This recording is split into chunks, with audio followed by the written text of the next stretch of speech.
It started with a simple piece of land, a small neglected lot, on the outskirts of a quiet suburban community in the USA. I had purchased it years ago, hoping someday to build something meaningful, a small house, a garden, or perhaps a tiny retreat.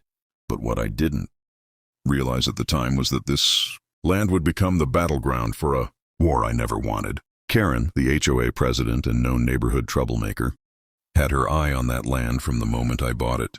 She claimed she owned it, an absurd claim, but one she insisted was backed by some mysterious, unofficial rule she'd made up.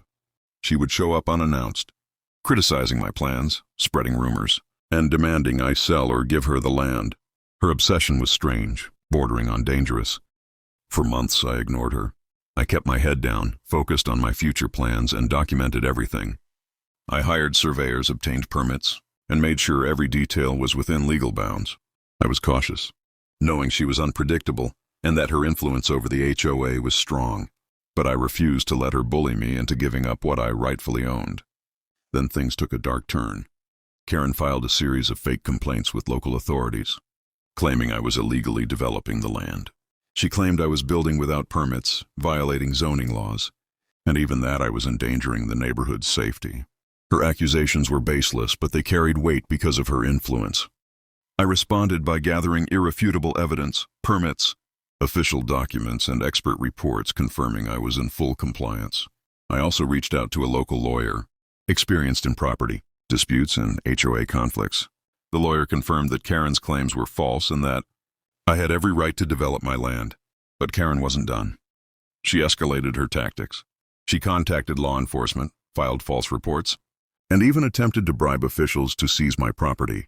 Her obsession grew to the point where she was willing to break the law just to get her way. Despite her efforts, I pressed on. I refused to be intimidated.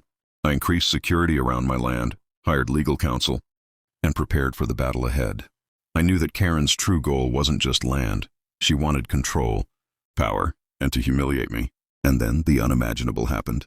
Karen's actions caught the attention of authorities, who launched an investigation into her misconduct. The truth was starting to surface, and I knew that her reign of terror was coming to an end. But I also understood that the fight was far from over. Karen's obsession had led her down a dark path, and I was determined to see justice done.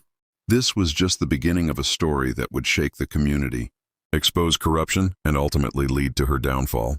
I was ready to fight back, and I knew I had the truth on my side.